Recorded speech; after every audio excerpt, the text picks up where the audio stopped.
The cool evening air hung still over the quiet neighborhood when Henry Orbistow stepped out onto his lawn.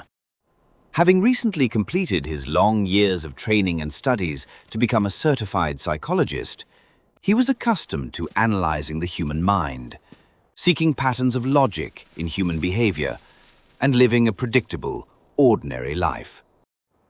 But as he stood near his garden bed, a sudden flash of iridescent violet light split the dark sky above, followed by a heavy, muffled thud that shook the soil beneath his feet. Curious and startled, Henry approached a steaming pit near his flower bed. At the center rested a jagged, glowing fragment of a fallen meteor, pulsing with a rhythmic, hum-like vibration. Driven by an impulse he could not logically explain, Henry reached out and touched the crystalline surface of the space rock. In an instant, a surging current of warmth rushed through his veins, a sudden, unmistakable flow of living magic that defied every law of science he had ever studied. As the light dimmed, a soft, rustling sound came from the nearby bushes. Out stepped a smallish, hand-sized, horse-like creature with smooth, luminous coat patterns and wide, intelligent eyes. "Greetings, human," the creature said in a clear, resonant voice. "My name is Kellis. Do not fear me." Henry stumbled back slightly, trying to process the talking creature. What are you?" "I am a Yanger," Kellis explained, adjusting his footing on the damp grass. "My kind has sworn a sacred vow to protect worlds like yours from the relentless destruction of another alien race, the Kethos. I sensed the drop of this star fragment, and now that you have touched its core magic, our fates are bound." Without giving Henry time to fully grasp the revelation, Kellis turned and trotted toward the edge of the woods behind the property, gesturing for Henry to follow. Kellis led the young psychologist deep into a concealed rock formation that opened into a hidden cavern. As they stepped through the stone entrance, the damp earth gave way to a glowing subterranean tunnel.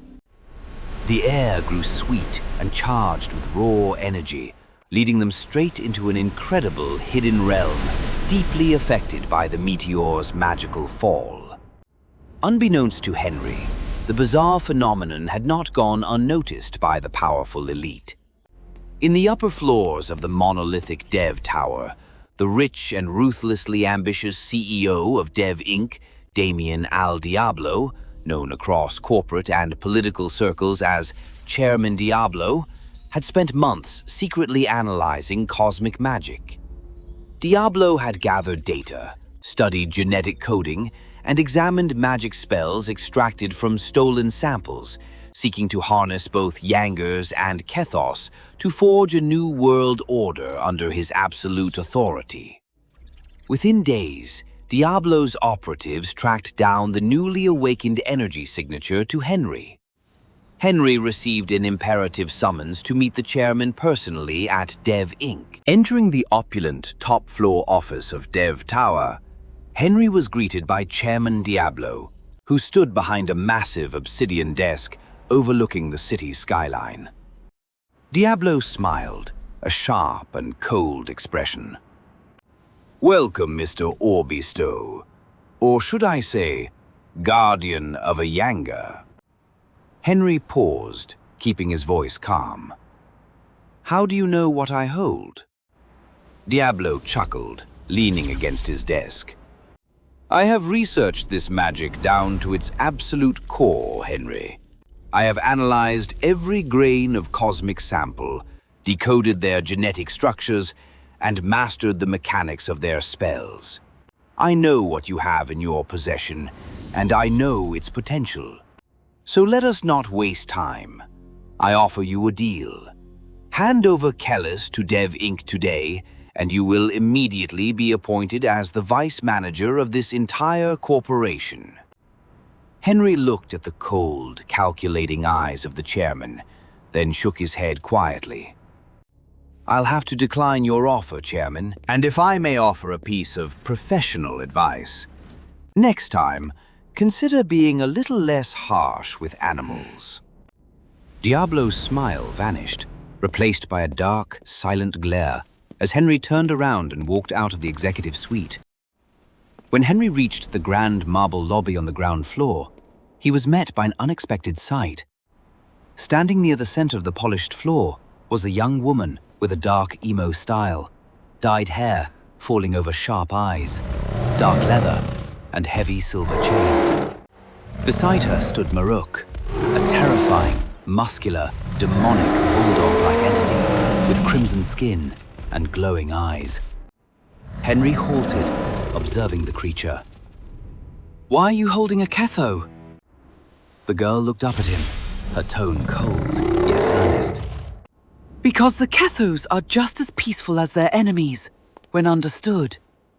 I want to unite both kinds under one world of alien harmony and human peace." Uncertain of her intentions and sensing immediate danger, Henry took a step back. "Look, I really have to go." Before you could take another step, the girl, Nasha Williams, pulled a heavy, gleaming sword from her side and pointed it directly at Henry's throat. "You aren't walking away," Nasha growled. "My father was killed after failing his mission in this war. I vowed to his memory that I would finish what he started, no matter what." With a swift swing, Nasha lunged at Henry.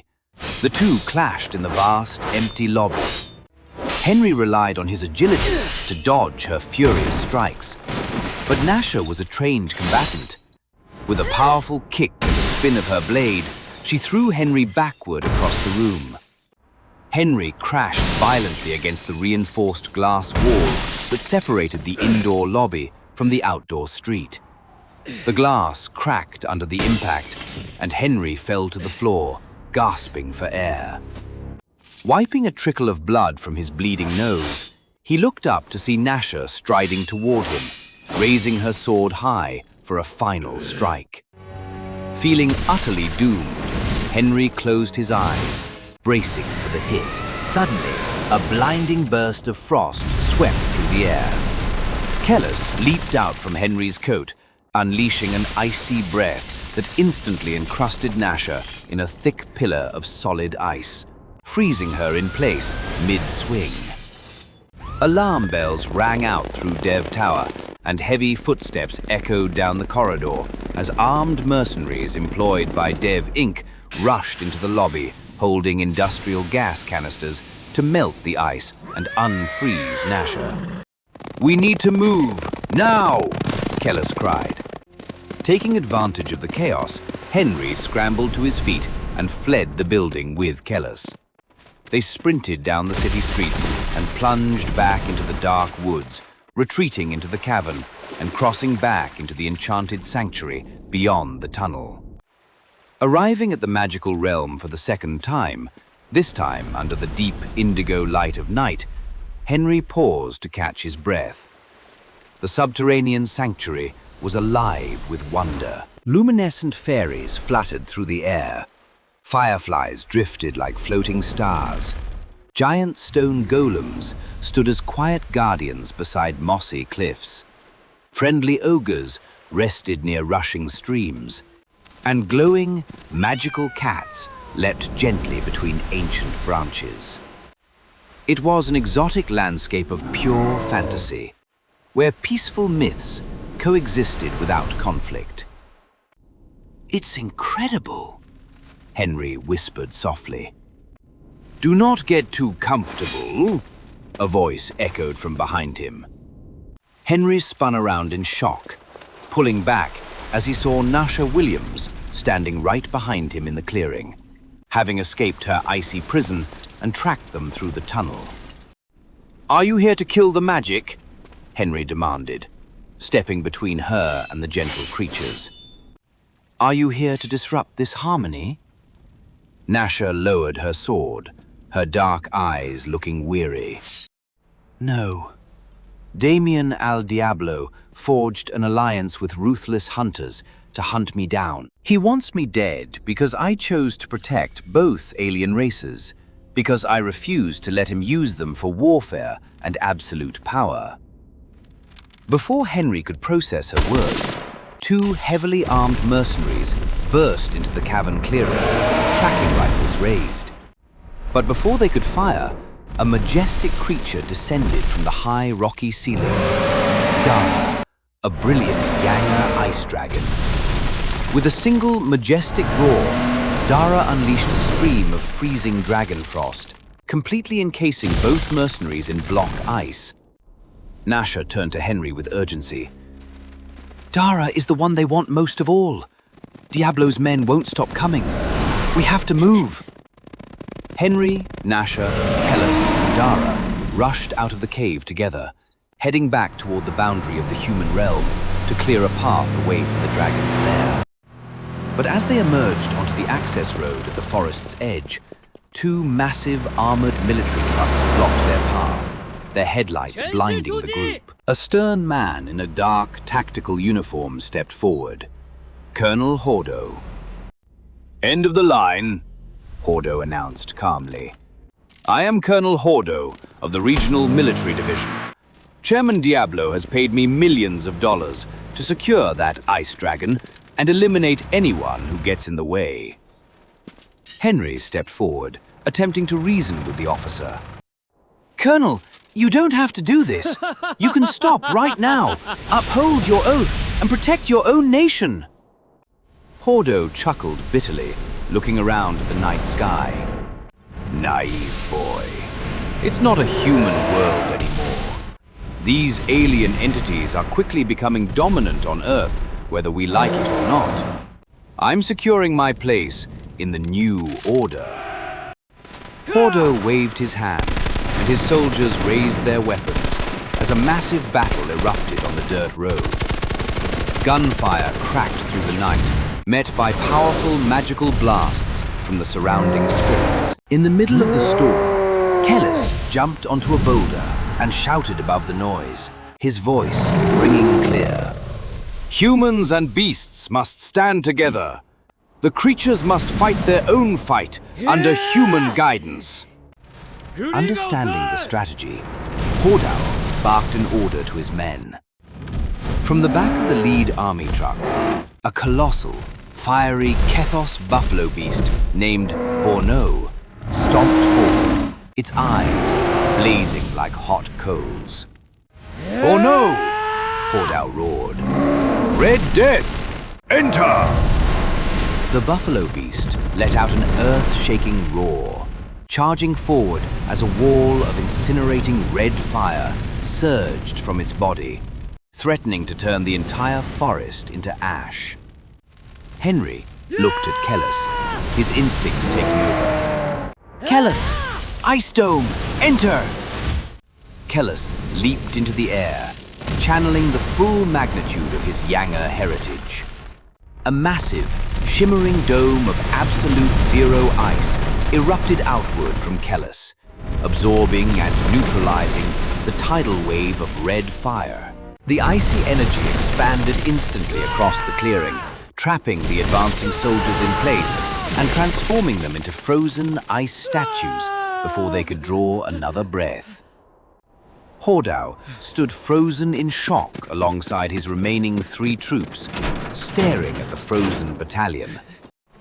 Realizing he was completely outmatched, Hordo backed toward his truck. Retreat! Pull back now! He yelled, glaring at Henry before climbing into the cab. This isn't over, psychologist. This won't be my last attempt. The trucks sped away into the darkness, leaving the road silent once again under the gentle glow of the moon. Henry sat down on a mossy log by the roadside, breathless, while Dara and Kellis stood watch near the tree line. Nasha walked over, sheathing her sword. Henry looked up at her in the moonlight. Nasha, has anyone ever saved your life before? Nasha looked down at the grass, her tone quiet and vulnerable. My father did, in a way. There was a deal between my father and Chairman Diablo. Diablo promised that if my father successfully hunted down the ice dragon Dara, I would be spared and allowed to live without threat. She paused, her voice breaking with tears. When I first saw you in the lobby, I wanted to finish my father's business by killing you. But then, when I saw how much you knew about both alien races and how you treated them, I realized you were the only person who could actually save my life. Henry felt a wave of profound sorrow, his own eyes welling with heartful tears. I understand loss, Nasha. My parents were killed by a monster once, years ago, and to this day, I still don't even know what type of invader it was. Nasha reached out and gently caught a glowing firefly that was drifting past them. She held it loosely in her hand for a few seconds, watching its warm light pulse against her skin, before opening her palm and letting it fly freely into the night sky. To be truly free, Nasha said softly, looking at the rising firefly. You have to free yourself from the lustful hand holding your chains. You can't surrender to the darkness just because it feels easier to give in. Most people aren't free, Henry noted quietly, looking out over the quiet forest. Nasha wiped a tear from her cheek, a warm, genuine smile breaking through her dark style for the first time. Maybe not, but you set me free, Henry, when you chose to forgive me after I attacked you so brutally. Meanwhile, miles away at the summit of Dev Tower, the atmosphere inside the main council room was suffocatingly tense. Chairman Damien Al Diablo sat at the head of a long, polished conference table, surrounded by his top executive council, corporate officers, and private security contractors. On the massive digital wall behind him, a high-resolution slideshow cycled through detailed technical profiles, magic frequency readings, and genetic scans of every Yanger and Kethos documented so far. Every single one of these entities is a matter of life and death for our company's future, Diablo declared, his voice echoing through the chamber as the screen settled on a crystal-clear image of Dara, the Yanger ice dragon. But this dragon is the key to absolute dominance over the cosmic energy stream. Sitting near the end of the table, a ruthless mercenary commander named Johnny Lust leaned forward with a sadistic smile. Leave them to me, Chairman. I can handle those creatures like wild animals for a precious hunt. I'll tear through that cavern by morning. You'll fail, just like the rest, Colonel Hordow snapped, stepping into the council room with his remaining men, his uniform still dusted with frost. I have full power over military forces, and I am the only one capable of crushing their defense. As the council members began arguing passionately over who deserved the right to command the next strike, Chairman Diablo slammed his hand onto the table, silencing the entire room instantly. Diablo stood up, his dark eyes sweeping across his loyal subordinates. Enough. Listen to me carefully. Whichever one of you completes this cycle of life for those trespassing beasts and delivers the ice dragon directly to me will immediately be named the next vice president of Dev Inc. Diablo paused, a cruel grin spreading across his face. And, as an added token of my appreciation, there will be an extra cash bounty of $1,000 for whoever brings me the body of my personal enemy, Henry Orbistow.